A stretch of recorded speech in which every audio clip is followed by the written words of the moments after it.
Buenas tardes a todos. Bienvenidos nuevamente a Room Service en la Selva Global, un programa que se transmite todos los lunes en Radio Cultura.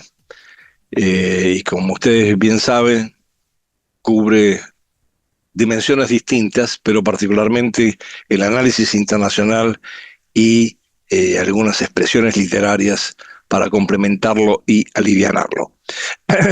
En el día de hoy, con respecto a la otra mirada, que es una sección permanente de este programa, lo que necesitamos es focalizarnos y un poco ponernos al día con lo que pasa con el drama venezolano después de los 2 terremotos que ha sufrido Venezuela y todas las secuelas dramáticas y trágicas que hemos visto que se han desarrollado.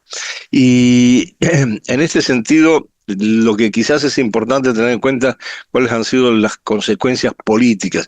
Hay una tendencia a no politizar tragedias de este tipo, pero lamentablemente sí tiene una dimensión política muy importante lo que ha sucedido en Venezuela, como ha sucedido con otros terremotos en otras ocasiones, con otros sismos. Lo que estamos viendo en este momento una Caracas que está enterrando a sus muertos en medio del colapso, el duelo y una ausencia muy significativa del Estado. Y esto es lo que vamos a analizar ahora en un video de una entrevista que me hicieron el viernes pasado en la TV Pública Nacional, en donde justamente el tema de la ausencia del Estado es uno de los temas fundamentales. Yo quizás diría no solamente la ausencia, sino una ausencia activa, de manera que cuando ha habido intervenciones ha sido para politizar más la situación a favor del gobierno. Yo sí creo que es importante señalar que ya las labores de rescate se han terminado, los rescatistas han partido, desde luego han hecho una gran labor, un gran trabajo en la capacidad de rescatar, de recuperar a una cantidad de gente que estaba bajo los escombros, y la situación al viernes, antes de que se fueran los rescatistas, es la que vamos a ver ahora en el video. Andrés, un placer como siempre. ¿Cómo le va? Gracias por estos minutos. Buenas tardes, ¿qué tal? Gracias por la invitación. Al contrario, siempre es un placer que esté estar en el programa. Es un placer que esté en esta edición. Bueno, decíamos, ¿no? Lo que estás desnudando, este terremoto de Venezuela. Hay muchas familias que se están quejando por la falta de presencia del Estado en zonas realmente muy complicadas. Por otro lado, la oposición que mira con ojos y una mirada muy particular lo que está pasando en su país. A ver, su primer análisis de lo que estamos viendo y lo que está desnudando esta tragedia que enluta a Venezuela. Bueno, en primer lugar, obviamente, este es un terrible drama humano que ha impactado a la sociedad venezolana y de la cual va a ser muy difícil recuperarse poco a poco, ¿no? Pero lo que pasa es que es un drama que ha sido anunciado, porque hace 7 años hubo un informe científico en donde se preveía el movimiento de las placas que iba a causar un movimiento tectónico que a su vez iba a resultar en algún tipo de movimiento sísmico. Eso se ignoró desde el gobierno a lo largo de 27 años de los gobiernos chavistas. Normalmente todo este tipo de información se ignoró e inclusive se pasó por alto algunas de las normativas antisísmicas para la construcción, como pasó con la Misión Vivienda, en donde se construyeron casas prácticamente sin la estructura necesaria para resistir el menor movimiento, y fueron algunas de las que se derrumbaron en esta ocasión. Entonces, lo que hay aquí es una imprevisión y una incapacidad de gestión del Estado como primer cosa evidente. No me estoy metiendo ahora en el drama humano porque ustedes han mostrado ya testimonios suficientes, pero creo que la consecuencia política es, primero, absoluta imprevisión e incapacidad de gestión. Segundo, en vez de ayudar, asistir contribuir a salvar las vidas que se podían salvar, el gobierno lo que impuso fueron controles, restricciones y represión, al punto de que hay varios rescatistas que han desaparecido porque hicieron denuncias contra el gobierno. Tercero, no hubo ninguna capacidad de apoyo logístico. Hasta el segundo o tercer día nos llegaban máquinas, nos llegaba lo necesario para sacar a la gente debajo de los escombros, y los vecinos tenían que trabajar con las manos o con palanquetas para remover los escombros. Entonces, yo creo que aquí, más que una ausencia de Estado, hay una especie de Estado con una predisposición sola y exclusivamente al control, a la represión, a mantener lo más alejado posible cualquier posibilidad de respuesta. Y en esto, lamentablemente, también es evidente que hay en cierta forma una complicidad entre este gobierno de Delcy Rodríguez con la administración Trump, que de alguna manera también ha tratado de ignorar el drama humano como tal, si bien se han mandado rescatistas y los rescatistas estadounidenses han hecho una gran labor, pero desde el punto de vista político hay como una aceptación de que siga este régimen como está, porque ese es el más conveniente para Estados Unidos. Y la mejor prueba de eso es que se han resistido a que María Corina Machado, líder de la oposición, uno puede estar de acuerdo con ella o no, pero es un líder importante, un referente importante, no ha podido llegar a Venezuela para apoyar a la gente en estas circunstancias. Andrés, ¿cómo estás? Leticia te saluda. Justamente quería preguntarte un poco por eso, por el tema de Machado, ¿no? Porque ella dio a entender que quería volver a Venezuela y bueno, después surgieron, digamos, varias especulaciones en torno a esa posibilidad. ¿Cómo crees que puede justamente llevar adelante el gobierno de Delcy Rodríguez o intentar evitar que esto no digamos, por supuesto, estos primeros días que están tan abocados a buscar a las personas con vida y demás, ¿no? Pero este malestar que se sienta, este malestar de hecho que se vio en las personas que podían hablar con los medios o a través de las redes sociales, ¿cómo crees que puede llegar a canalizar o intentar canalizar el gobierno y sobre todo analizando esta postura de Machado, que no quedó muy claro si podía llegar a volver a Venezuela o no? Bueno, yo creo que, separando un poco las cosas como para clarificar, Machado no pudo llegar porque la administración Trump hizo todo lo posible para que no llegara. Es decir, al punto tal de decirle a Copa en Panamá cuando ella iba a conectar que no la dejara embarcar en el vuelo a Caracas. O sea que aquí hay una presión de un sector de la administración estadounidense para impedir la llegada de Machado. ¿Por qué? Yo creo que fundamentalmente porque esto sí generaría algún tipo de movimiento a raíz del descontento que se ha producido en la sociedad para presionar, para avanzar en algún tipo de transición democrática. Yo insisto en esto, yo no tengo una posición ni a favor ni en contra de Machado. Lo que estoy diciendo es que es un líder que de alguna manera desestabiliza la situación de control que tiene en este momento el gobierno. Y el gobierno ha mostrado ya lo dije, su incapacidad de gestión evidente, su priorización del control político de lo que está sucediendo, al punto de cerrar La Guaira, no dejar bajar a la gente a asistir a los que estaban en esta situación dramática. Y yo creo que eso se evidenció muy bien en la conferencia de prensa que dio Delcy Rodríguez junto con su hermano y con Diosdado Cabello, en donde las preguntas que se le hacían salían con cualquier respuesta de tipo retórico, pero había muy poca capacidad de responder fehacientemente con respecto a qué se iba a hacer, cómo se iba a hacer, cómo se iba a proceder, qué había pasado, por qué no había estado, valga la redundancia, el Estado presente en todas estas circunstancias.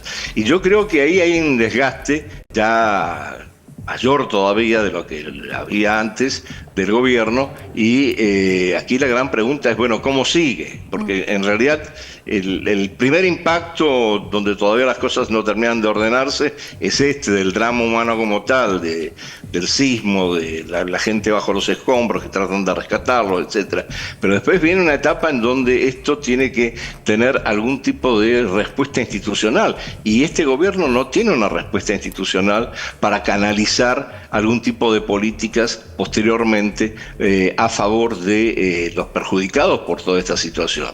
Y Y ahí es donde yo creo que empieza a producirse una situación de turbulencia política en la cual desde luego no quieren tener la presencia de algún líder de oposición que pueda galvanizar o capitalizar esa resistencia que se está produciendo frente al gobierno. Lo que es evidente es el fracaso de 27 años de chavismo en hacer las cosas como debían haber sido hechas a favor de la sociedad civil y de la población, que fue la que finalmente se ha ocupado principalmente del rescate.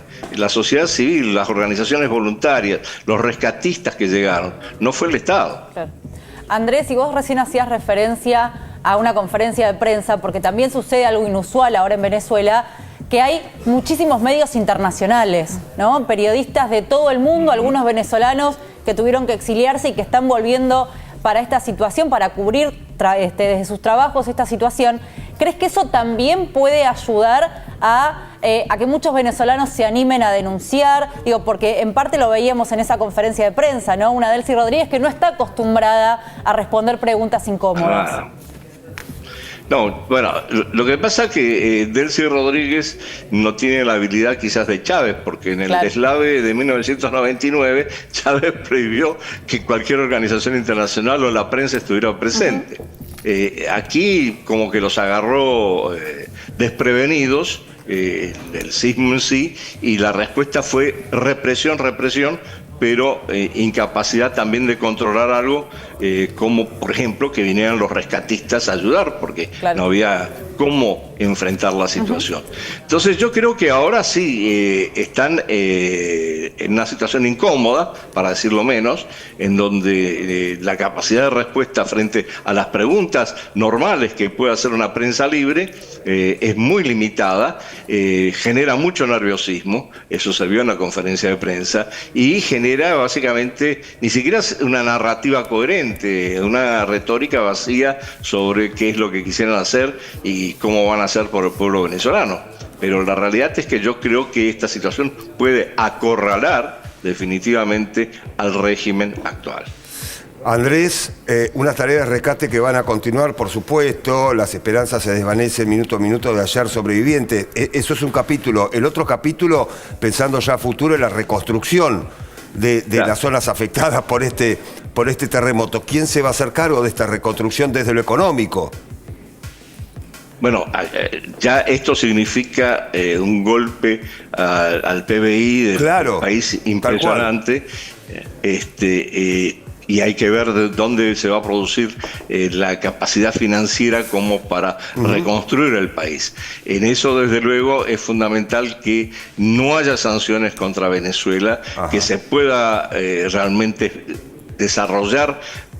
En realidad, más que desarrollar, recuperar la capacidad productiva en términos de petróleo, porque eso fue destruido también por el chavismo, y quizás con eso tener los fondos necesarios como para iniciar un proceso de reconstrucción. Ahora, el problema del proceso de reconstrucción es que si los que van a gestionar ese proceso de reconstrucción son los mismos que lo han hecho en los años anteriores, nos vamos a encontrar con una situación similar de aquí a unos cuantos años, porque si no se cumplen las normativas antisísmicas, no se cumplen las regulaciones con respecto a la habilitación de los edificios, y así sucesivamente, todo esto enmarcado además en un gran proceso de corrupción, donde hay una cantidad de gente que se enriquece justamente porque pone materiales baratos y las casas se caen. Claro. Andrés, bueno, antes te preguntaba por Machado, pero lo pensaba más en torno a posibles movilizaciones o protestas, digamos, de que se reactive un poco por ese lado la calle. Pero ¿crees que también puede generar que empiece a estar más fuerte en la agenda el tema de las elecciones, ¿no? Que pareciera que fue algo que quedó un poco marginal y que de hecho casi que ni se hablaba de cuándo serían las elecciones en Venezuela. Bueno, esa famosa, el tercer punto de la agenda que propuso Trump para la, entre comillas, reconciliación con el régimen era la transición democrática, que fue pateándose para adelante y prácticamente desapareció de la agenda.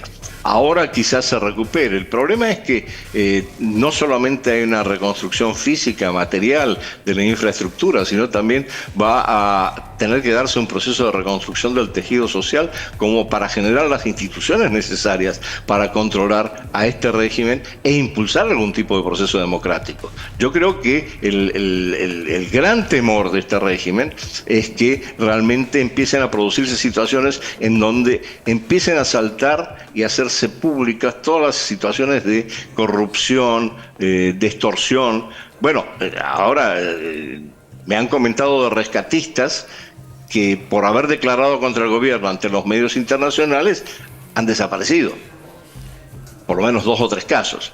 Entonces, frente a eso es muy difícil pensar que este régimen, por más golpeado que esté, facilite las cosas para una transición democrática, a menos que haya una gran presión de la sociedad civil. Y la sociedad civil está indignada, porque la sociedad civil siente que ha sido abandonada a su suerte en el marco de lo que pasó con el terremoto.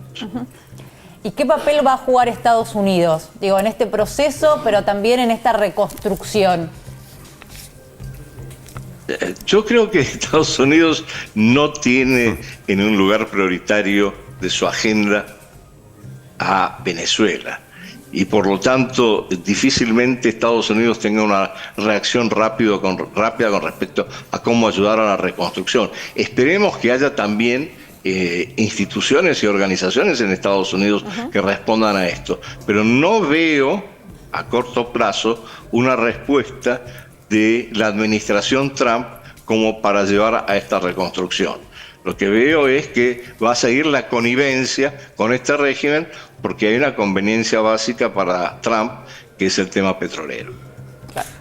Andrés, no es la primera tragedia, hablando de terremotos, que le toca padecer a Venezuela. Bueno, estamos hablando de miles de muertos y lamentablemente la cifra va a ir subiendo con el correr de los días. ¿Cómo ha sido esta reconstrucción en las otras tragedias? Seguramente con menos víctimas fatales, pero con tragedia al fin y con mucho por reconstruir, ¿verdad? Está bien, era otra situación la de Venezuela, otra historia venezolana, ¿verdad? Bueno, a ver, digamos, como un hecho anterior, un precedente importante fue el deslave de 1999, claro, cuando se anegó con barro y destruyendo edificios gran parte de La Guaira y de la costa. Sí. Y ahí presenciamos varias cosas. Yo lo viví, yo estaba en Venezuela en aquel momento. Presenciamos varias cosas, a título personal, solamente a título anecdótico.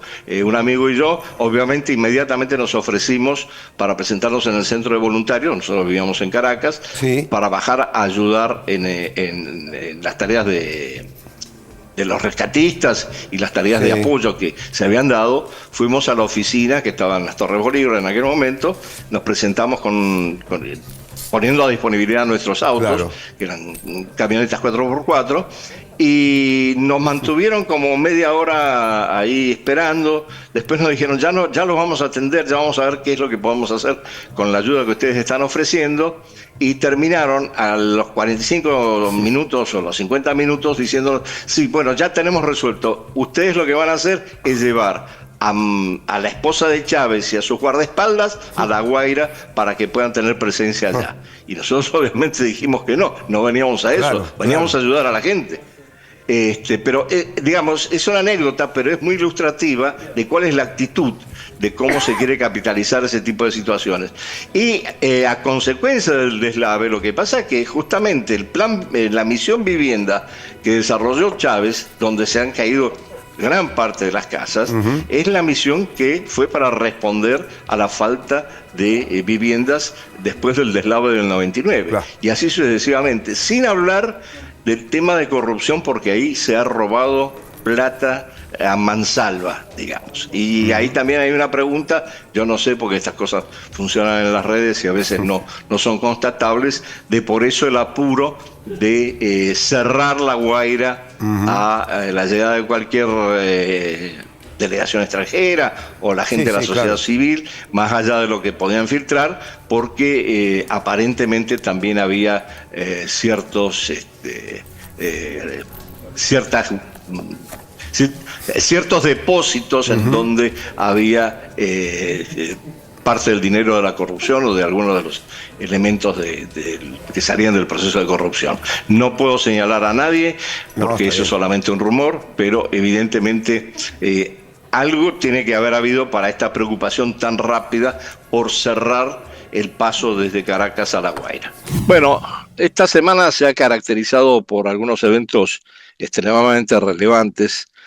Desde luego los 250 años de la independencia de Estados Unidos, con toda una serie de celebraciones que se han focalizado principalmente en la figura de Trump y que de alguna manera han resaltado su figura por encima de cualquier otra consideración.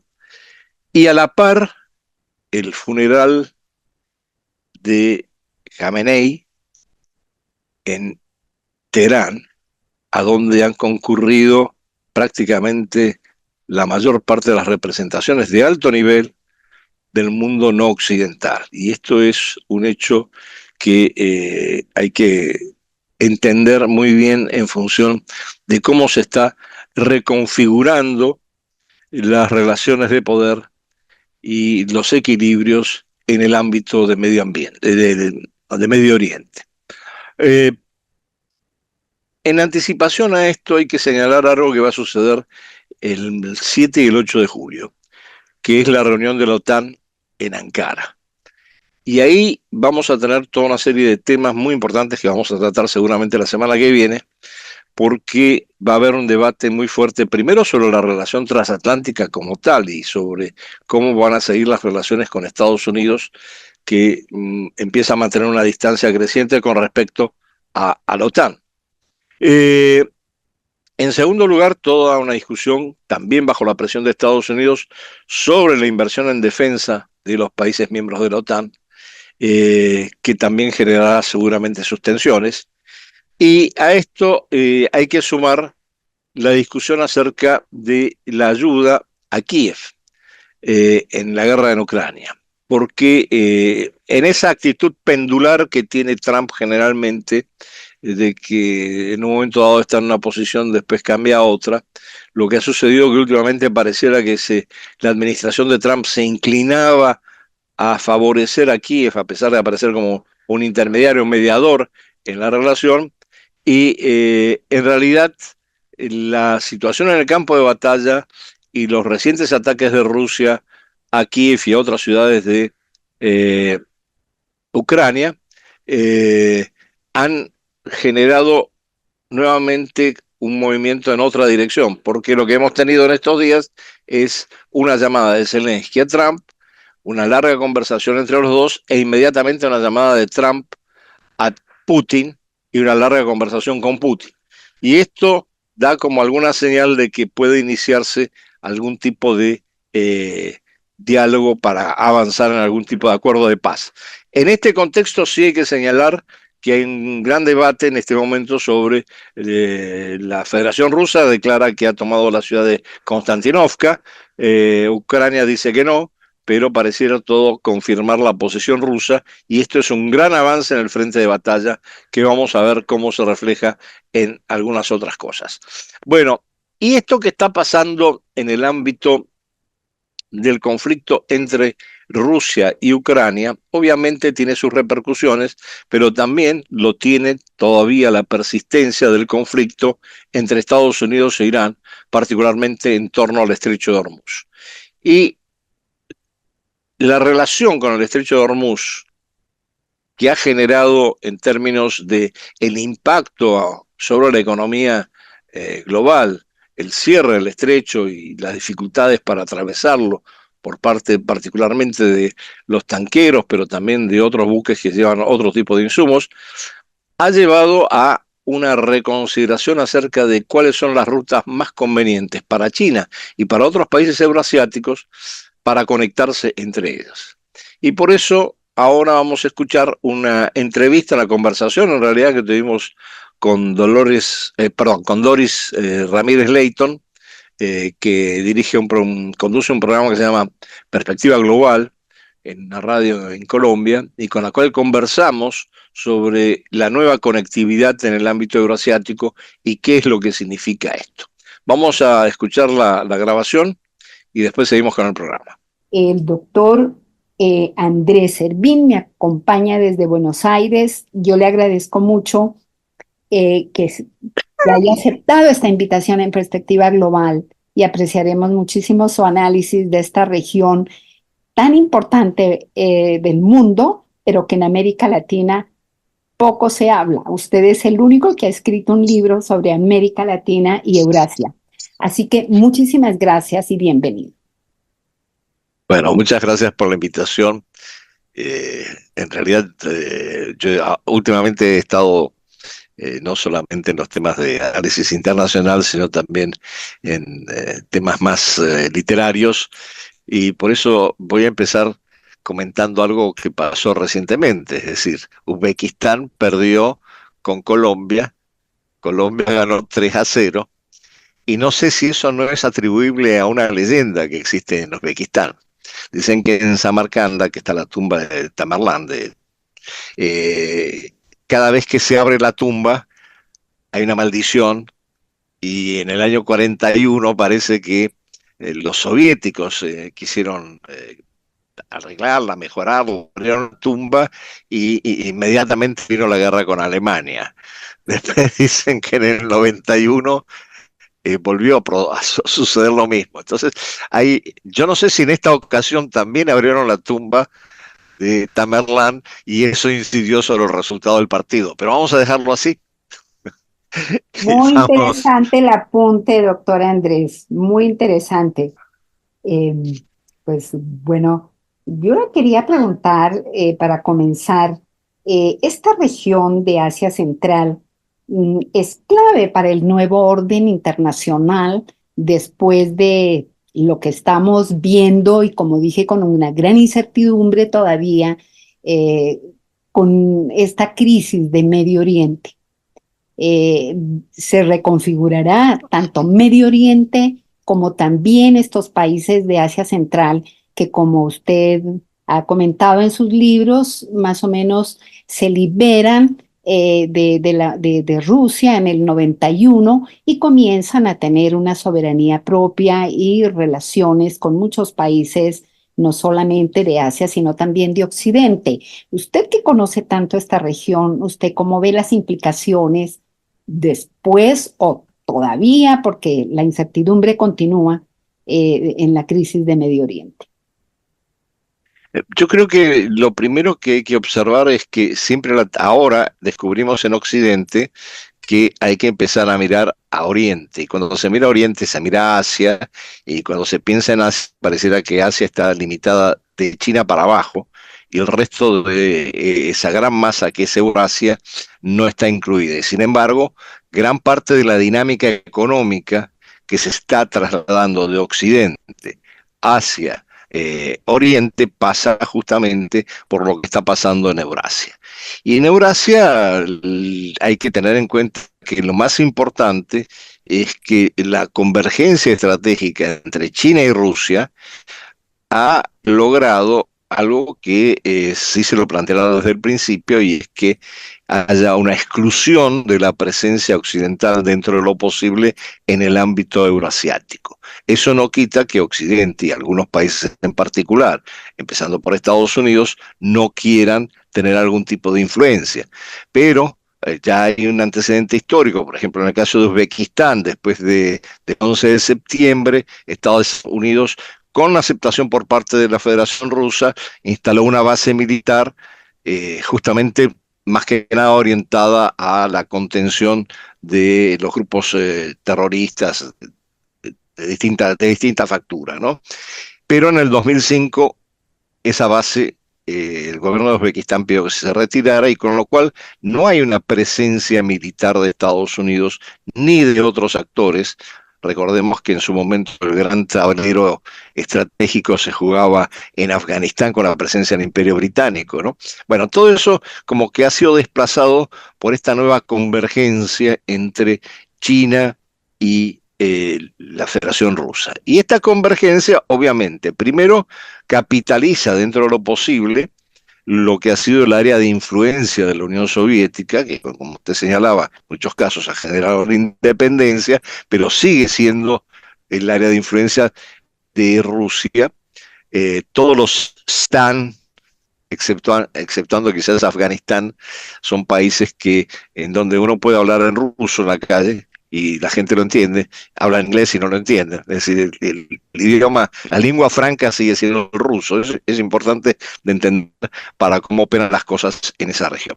Pero bueno, más allá de estos comentarios anecdóticos, lo importante es esta convergencia entre Rusia y China, que da lugar a la creación de un mecanismo muy importante donde están todos los países del Asia Central, que es la Organización de Cooperación de Shanghái, que empieza también con objetivos, con objetivos principales de combatir el terrorismo. Y se va ampliando la cooperación económica en general. Y para hacer la historia breve, a lo que llegamos es que hay una convergencia también entre lo que es la iniciativa de la Franja de la Ruta de China con la Unión Económica Euroasiática que promueve a Rusia. Y ahí es donde siempre Occidente mira cuáles son las fricciones, las tensiones, si esto va a generar un conflicto o no va a generar un conflicto, pero pareciera que las dos son complementarias. Una lleva capital, inversión, comercio, la otra lleva cooperación, pero también seguridad. Entonces, entre las dos como que son el puntal, desde el punto de vista económico fundamentalmente, que apuntala a la vez a la Organización de Cooperación de Shanghái.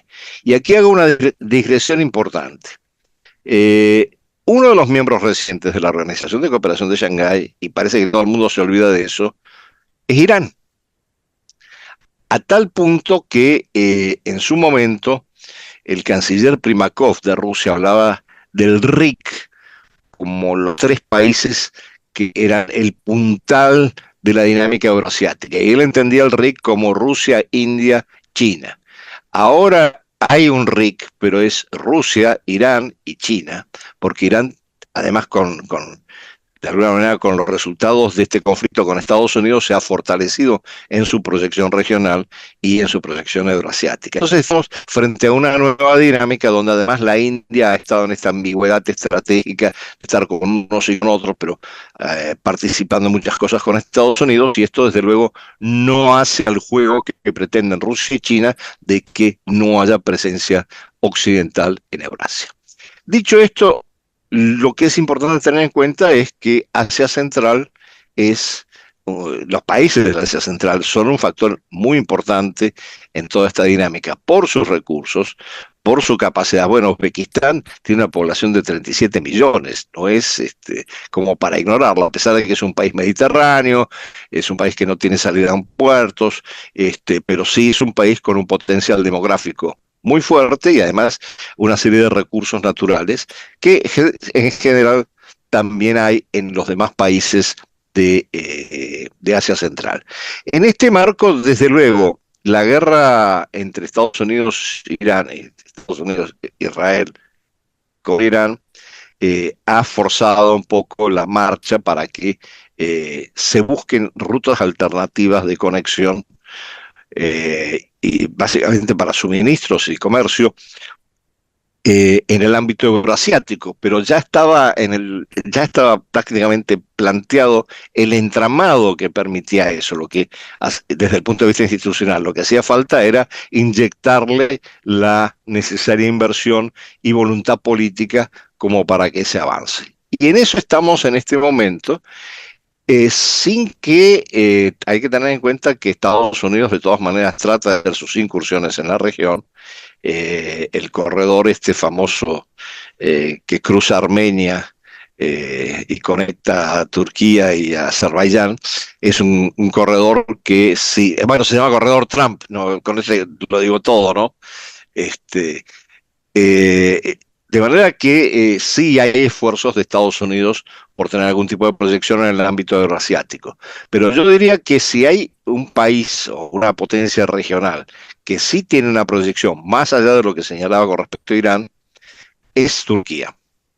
Turquía tiene una creciente presencia en los países túrquicos, es decir, aquellos que hablan lenguas similares. Uzbekistán es uno de ellos, por ejemplo, y entonces hay una gran proyección que busca configurar una especie de identidad túrquica en el ámbito euroasiático, y eso implica también una narrativa eurasianista, como la tiene Rusia, como se cuida de tenerla China, pero que Rusia sí la tiene.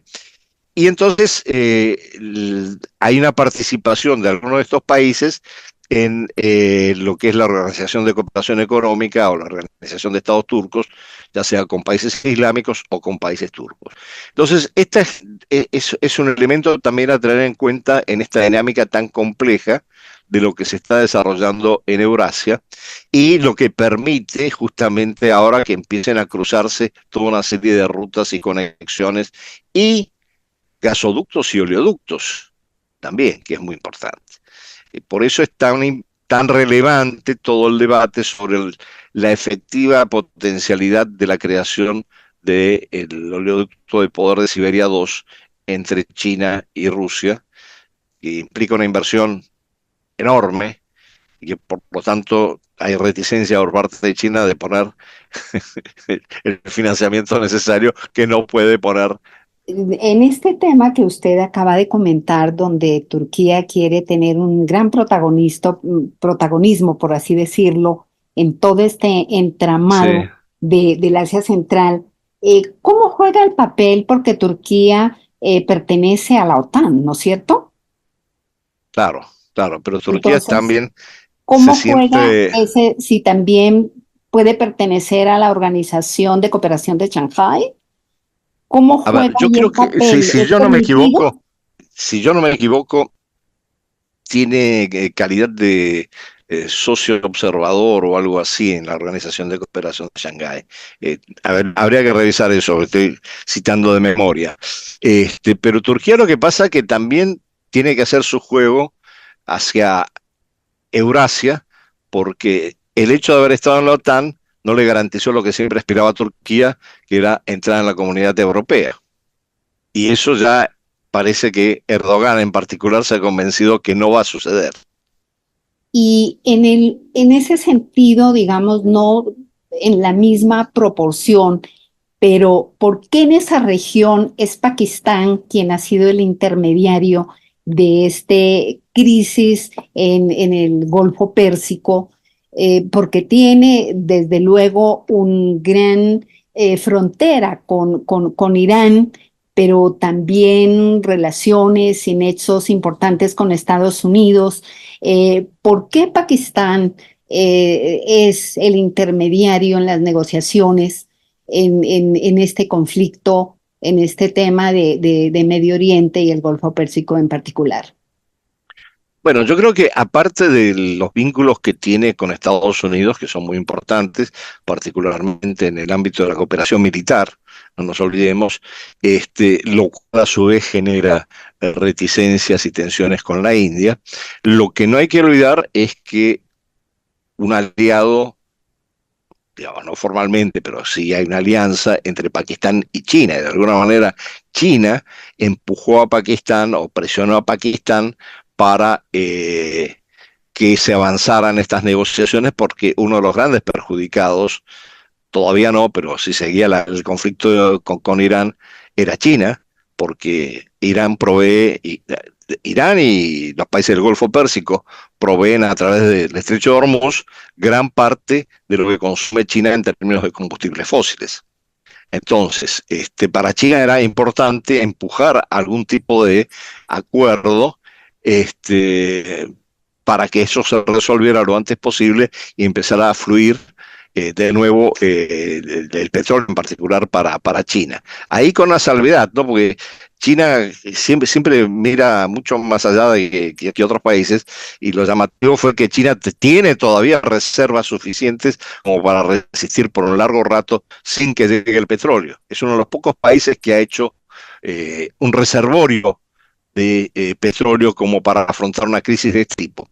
Pero de todas maneras iba a acabarse, así que de alguna manera tenía que ir adelantando la posibilidad de estabilizar la situación en el Estrecho de Hormuz y permitir con eso que volviera a darse el flujo del transporte de combustibles hacia,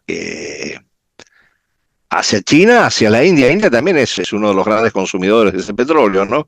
Pero India, como digo, ha estado en ese papel ambiguo. China sí, a la chita callando, digamos, ha ido apoyando a Pakistán para avanzar en esta negociación, y vamos a ver hacia dónde va la negociación, todavía no sabemos. Es decir, esto también es un gran interrogante más allá de la firma del memorándum de entendimiento.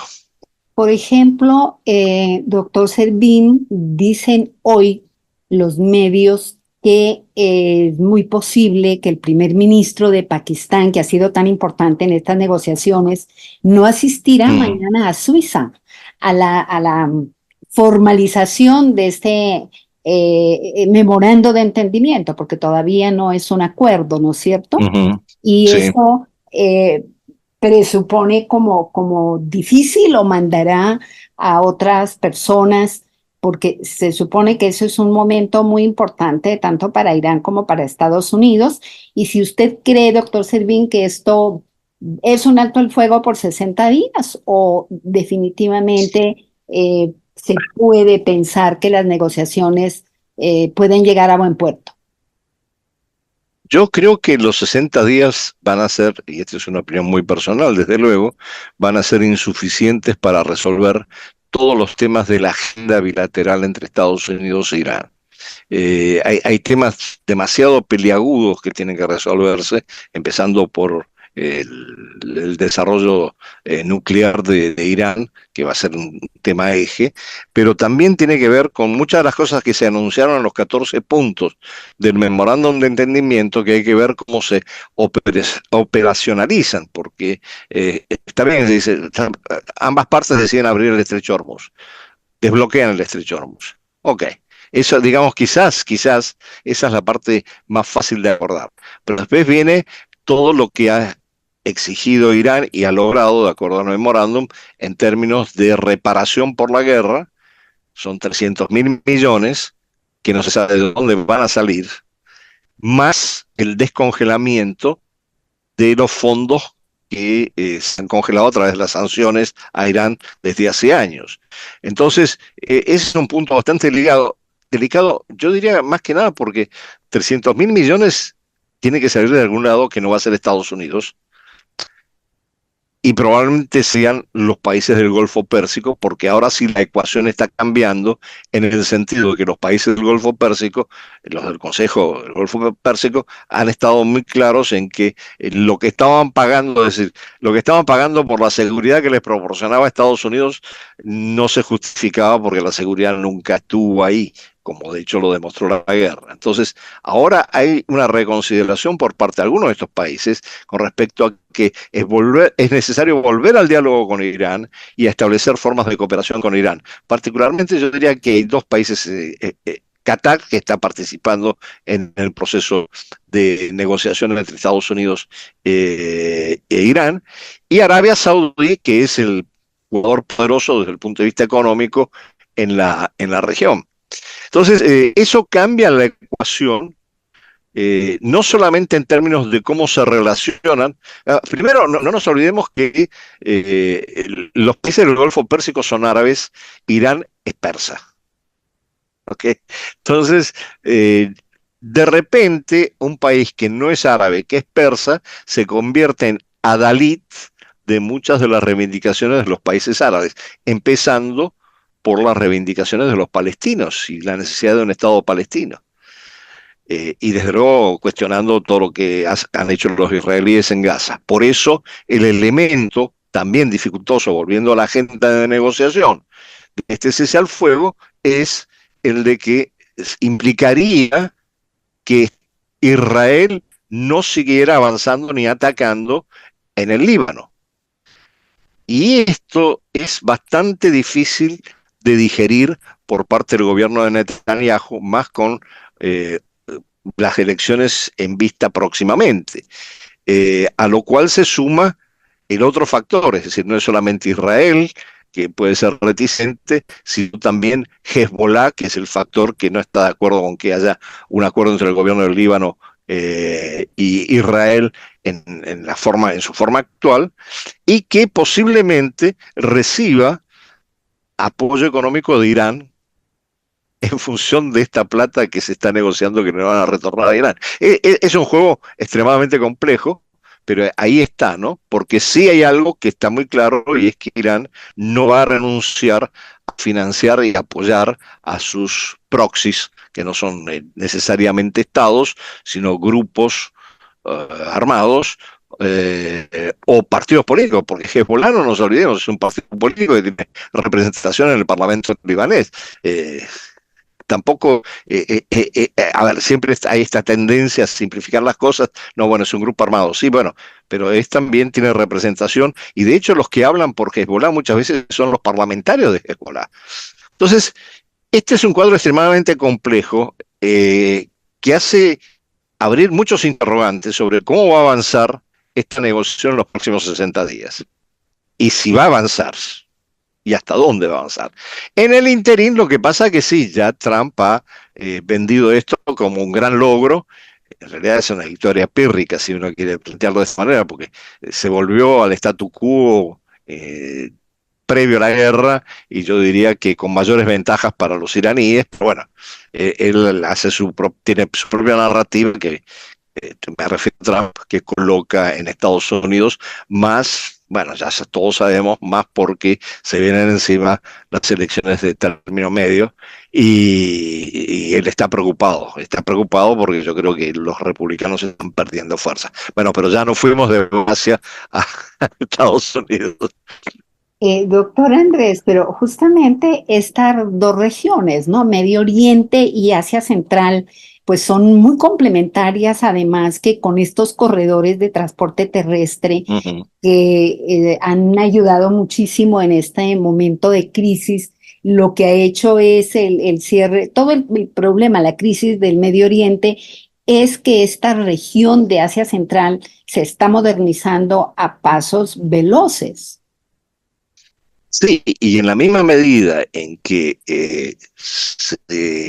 los recursos naturales, minerales principalmente, con la que cuentan muchos de estos países, entran en el mercado, enriquecen a estos países, y desde luego posibilitan que su potencial de incidencia geopolítica también crezca de una manera significativa. Por eso, yo creo que hay una especie de acuerdo tácito, no sé si tan tácito, entre Rusia y China con respecto a los países de Asia Central, en donde funcionan complementariamente. Uno se ocupa de la parte militar y de seguridad, y el otro de la parte comercial y financiera, y con reticencias de lado y lado con respecto a si uno hace más o hace menos, pero en todo caso ese matrimonio de conveniencia, como dicen algunos analistas occidentales, parece funcionar en términos de una cooperación no competitiva que es bastante distinta de otros ejemplos que nosotros conocemos en el mundo.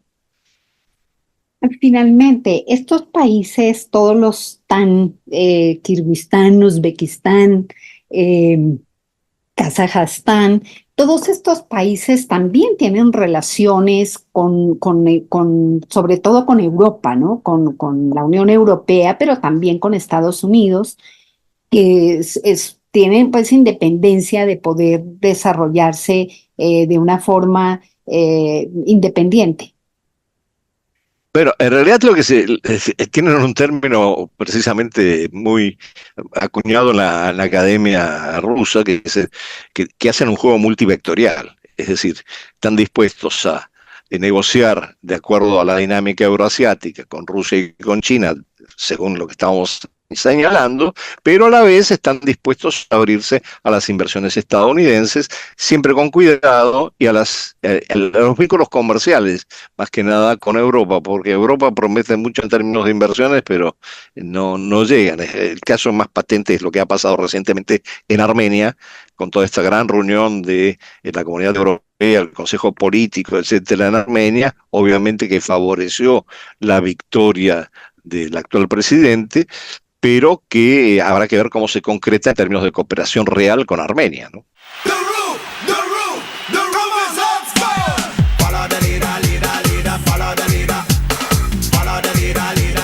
Follow the leader, Bueno, después de este análisis que hemos hecho junto con Doris sobre la dinámica actual de Eurasia en el marco de los efectos de la guerra de Irán, bueno, un poco como siempre para alivianar, hay un cuento con características más humorísticas que se llama Suecia y Falafel, que voy a leer, y que en realidad se basa en un hecho verídico que conozco de cerca, tanto la situación como el personaje.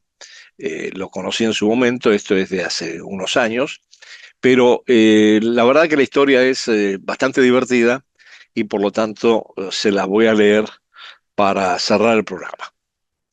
Suecia y Falafel. No era cualquier poligrillo, era un estafador con biografía. Se presentaba en Londres como Patricio Leiva, perseguido por Pinochet, exilado político. Tenía el guión perfecto. Un primo del MIR detenido, un par de panfletos escondidos y se quejaba con el acento justo. Pero en realidad, él no era dirigente político o militante, ni nada que apareciera en un parte policial. Era un vendedor de electrodomésticos en Providencia que hacía, entre comillas, arreglos de boletas. Chiquito, pero con antecedentes por estafa menor. Cuando la cosa se puso fea, no lo buscaba el CNI. Lo buscaba la octava comisaría por un cheque sin fondos y 3 clientes muy enojados. Su tío, que trabajaba en aduanas, le consiguió pasaje a Buenos Aires, entre comillas, por turismo. De ahí cruzó a Montevideo con un salvoconducto prestado de otro primo que sí era exilado de verdad. Y en Uruguay lo metieron en un grupo de refugiados que el ACNUR, el organismo de las Naciones Unidas, sacaba a Europa. Él no dijo soy inocente, dijo soy chileno y me da miedo volver. Para la oficina de ACNUR, en 1974, esto bastaba. No pedían prontuario, pedían miedo creíble. Llegó a Londres sin pasaporte chileno. Lo perdió en el apuro, entre comillas. Traducción. Lo empeñó en Buenos Aires para pagar el pasaje. La ONU lo registró como apátrida de facto y lo dejó en Inglaterra mientras resolvía. Aún no existía la Unión Europea, estamos hablando de una época muy anterior, era una época pre-Schengen y por lo tanto las fronteras entre los países europeos seguían vigentes. Para no vivir de la asistencia, este señor terminó en Al-Majlis, en Mayfair, un restaurante árabe de lujo donde el menú era una obra de arte. Ostras con granada y sumac, tartar de cordero con aceite de trufa y pan agásimo, quibe nayé ahumado en la mesa, hummus de garbanzos bianco de España, 40 minutos de batido y otras delicadezas. Todo presentado en cuadernillos de cuero marroquí, tamaño pasaporte, con caligrafía que parecía decreto real, en árabe, desde luego. Él servía platos de 120 libras y vivía obsesionado mientras tanto con Suecia. El swing en London de los 60 se extinguía, pero entre los exilados latinos en la década del 70 seguía corriendo el mito de Suecia como la meca de la revolución sexual. Había sido el primer país en aprobar educación sexual obligatoria en 1955. En los 60, 70 se legalizó la pornografía, había cine sin censura y el Estado hablaba del placer como si fuera salud pública. Y en Estocolmo había un museo del sexo como para marcar la temperatura de la sociedad. Las revistas, los debates en TV, todo sin pecado de por medio. Y el rumor decía, las suecas tienen debilidad por los latinos. Cálidos, dramáticos, con historias. Él se imaginaba contando su, entre comillas, exilio mientras nevaba afuera. Era su plan de jubilación anticipada. Solamente tenía un problema. Sin pasaporte no podía salir de Inglaterra ni a Calais. Entonces activó el modo estafador gourmet. Pegó su fotocarné sobre la página de los entrantes del menú de cuero de Al-Majlis y todo quedó como un pasaporte diplomático árabe raro pero oficial, y entonces se lanzó a cruzar Europa. Cruzó Francia, el gendarme que lo recibe ve el cuero, ve árabe, ve foto seria, dice, pasé, cruzó Bélgica, ambassade d'accord, cruzó Alemania, también lo dejan pasar. Medio continente validó un menú de degustación de 8 pasos sin fijarse qué quería decir realmente. Hasta que llegó a Estocolmo, a migraciones suecas. Y ahí no había nada de cuentos. El agente sueco abre el pasaporte, lo mira, llama al traductor jurado. El traductor lee: entrada, mutabal. Principal, cordero confitado con tamarindo. Postre, baklava de pistacho. El agente lo mira y le dice: señor, usted no es un ciudadano libanés. Usted es el menú del sábado a la noche. Fue deportado en 24 horas en un vuelo de regreso a Londres, sin multa, sin cárcel, solo con vergüenza escandinava. Tuvo que consolarse con lo que sobrevivía del swing en London, desde las minifaldas a la música pop. Pero ya habían llegado los hippies y era otra onda. Años después seguía en Al-Majlis. Ascendió a maître y contaba su historia como si fuera una anécdota de cocina. Sí, casi llego a Suecia. Me faltó solo una hoja, la de postre firmada por un cónsul. Y cada vez que ilustraba un menú de cuero, suspiraba, porque su sueño seguía siendo llegar a Suecia y conocer suecas. Esta vez con un pasaporte de verdad. Esto fue hace muchos años. Nunca me lo volví a cruzar. Pero estoy seguro que su sueño seguía vigente, igual que los menús encuadernados en cuero marroquí, en árabe, escritos en árabe, en Al-Majlis. Bueno, muchas gracias por la atención prestada a este episodio de Room Service en la Selva Global. Les deseo una muy buena semana, va a haber muchos acontecimientos interesantes y espero que nos volvamos a ver el próximo lunes en otro episodio de Room Service en la Selva Global. Buenas tardes.